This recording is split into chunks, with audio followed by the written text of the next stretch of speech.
केलेला आहे. तर कसं पाहता याकडे? एकीकडे सांगताय नायनाट केलंय, मात्र दुसरीकडे पाहायला गेलं तर अजूनही आपल्याला अनेक ठिकाणी मुद्रांचा सुळसुळाट पाहायला मिळते. उंदरांचा नायनाट केला. ह्या जे आकडे आहेत हे फक्त कागदावरचे आकडे आहेत. प्रत्यक्ष 24च्या 24 वॉर्ड मध्ये उंदीर मारण्यासाठी जी रात्रपाळीची जी संस्था असते त्या संस्था नेमल्या गेलेल्या असतील जरी पण त्या कार्यरत नाहीये. हा माझ्याकडे आलेला 24 वॉर्ड म्हणून आलेला रिपोर्ट आहे.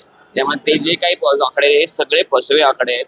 अजूनही उंदीर मारण्याचा ड्राईव्ह जो आहे तो चालू झालेला नाही. मुंबई महानगरपालिकेमध्येच आपल्याला उंदरांचा सुळसुळाट पाहायला मिळतोय. उंदरांचा काय मांजरांचा पण आहे सुळसुळाट. मी तेच सांगतोय की महानगरपालिकेने प्रत्येक वॉर्डाला लाखो रुपये मंजूर केलेले आहेत उंदीर मारण्यासाठी. संस्था देखील डेप्यूट केलेत पण त्या संस्था अजून कार्यरत नाहीत. हे मी अगदी जबाबदारीने सांगतोय, कारण मला संपूर्ण 24च्या 24 वॉर्डांमधून मी ही माहिती घेतलेली आहे संबंधित अधिकाऱ्यांकडून. अजून त्यांच्या संस्था कार्यरत नाही. एकीकडे पाहायला गेलं तर मुंबई महानगरपालिका कर लावणार नाही मुंबईकरांवर असं सांगितलं जातं. तर सत्ताधारी देखील तेच बोलले. ते आशेवर निवडून देखील आले, मात्र आता पाणीपट्टी असेल, मलनिस्सारण असेल, कर लावण्याच्या हालचालींना मलनिस्सारण आहे, पाणीपट्टी आहे, घनकचरा आहे, सगळ्या याच्यावर कर लावण्यासाठी आयुक्तांनी माझ्या माहितीप्रमाणे संबंधित विभागाच्या अधिकाऱ्यांना चाचपणी करायला सांगितली आहे. परंतु सत्ताधारी असो किंवा विरोधक असो, जे नगरसेवक निवडून आलेले आहेत ते जनतेला बांधील आहेत, जनतेने त्यांना निवडून दिलेलं आहे. अशा करवाढीला सगळेजण आम्ही विरोध करू. त्याचं कारण असं आहे की मागच्या 4 वर्षामध्ये प्रशासकीय राजवटीमध्ये हजारो रुपयाच्या म्हणजे हजारो रुपयांच्या ज्या मुदत ठेवी आहे ह्या मोडून पैसे वारेमाप खर्च केला गेला आहे. पैशाची उधळपट्टी झालेली, त्याची श्वेतपत्रिका प्रथम निघणं गरजेचं आहे. मग ह्या करवाढीला तुम्ही हात घाला असं मी तुमच्या माध्यमातून सांगतो. मी तेच सांगतोय. आता सुद्धा म्हणजे हे प्रशासकीय राजवटीतलं झालं. आत्ताच्या राजवटीमध्ये महापौरांना बंगले, उपमहापौरांना बंगले हवेत किंवा गाड्या, अजून काय इनोवा गाड्या हवेत, अजून बाकी काय तुम्हाला सोशल मीडियासाठी लाखो रुपये खर्च करायचे आहेत. ह्या सगळी मौज मजा करायला तुमच्याकडे पैसे आहे, उधळपट्टी करायला पैसे आहेत. मग हे सगळं जे काय आहे तुमची मौज मजा करण्यासाठी लोकांचे कर वाढवणार का तुम्ही? हाही एक मुद्दा आहे. ह्याला आम्ही आता अगदी जोरदार विरोध करू.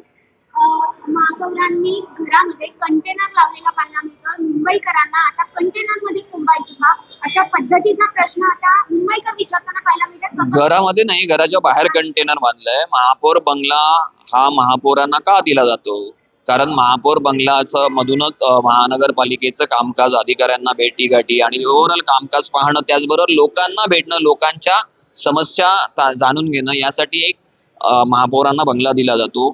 तर मला असं वाटते की महापौर बंगला देत असताना लोकांना भेटण्यासाठीचा कक्ष हा महापौर बंगल्यामध्येच असतो, जो बाहेर नसतो.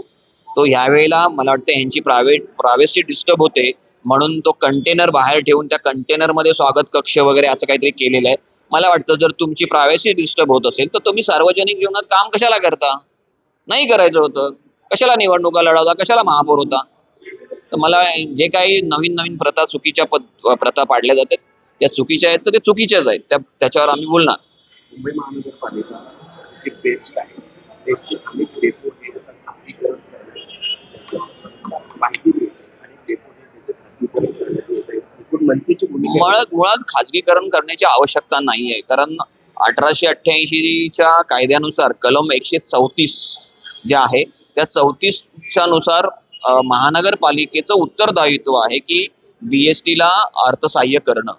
तर आणि BST मला वाटतं जास्त नाही 3-1 हजार कोटीच्या डेफिसिट मध्ये आहे. तर महानगरपालिकेने ह्या सगळ्या गोष्टी स्वतः अंगावर घेऊन ह्या मदत करणं गरजेचं आहे.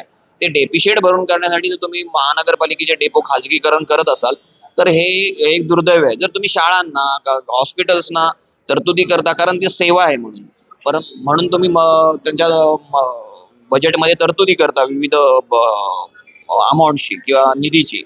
तर मला सांगा की महानगरपालिका BSTच्या बाबतीत असं का वागते? कारण BST सुद्धा BSTची जी ट्रान्सपोर्ट सेवा आहे ही सेवाच आहे ना. आणि त्याच्यात सेवा देत असताना तिकीट दर ठरवण्याचा अधिकार तुम्ही इथे ठरवता, सभागृहात ठरवता. मग जर तुम्ही सेवा देता मग 200 रुपये तिकीट दर का नाही करत? कारण नागरिकांना तो परवडणार नाही.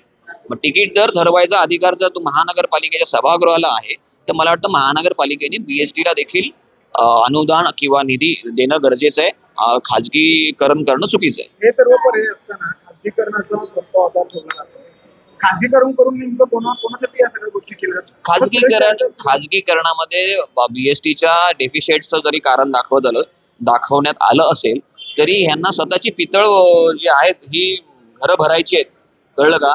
हाच एक कारण. आणि हे काही मी सांगायची गरज नाही. आता अलीकडे सगळ्या सामान्य जनतेला हे सगळं कळतं. म्हटलं की ताक कळतं. त्याला विरोध केला जाणार नाही तुमच्याकडून? हो, नक्कीच विरोध करणार. एक प्रश्न असा आहे की नंदू परब भाजपचे जे दोन्ही नेते पदाधिकारी आहेत त्यांनी असा उल्लेख केलेला आहे, राष्ट्रपतींना इंजिनी उल्लेख केला. त्याचबरोबर ब्रिजभूषणला ते ब्रिजभूषणकडे गेले नाही कारण ते घाबरले, अशा पद्धतीचा उल्लेख केला. मराठीवरनं त्यांनी बोललेलं आहे की मराठी सक्ती कशाला हवी, अशा पद्धतीचा उल्लेख कोण केलाय. नंदू परब? मी नाही ओळखत.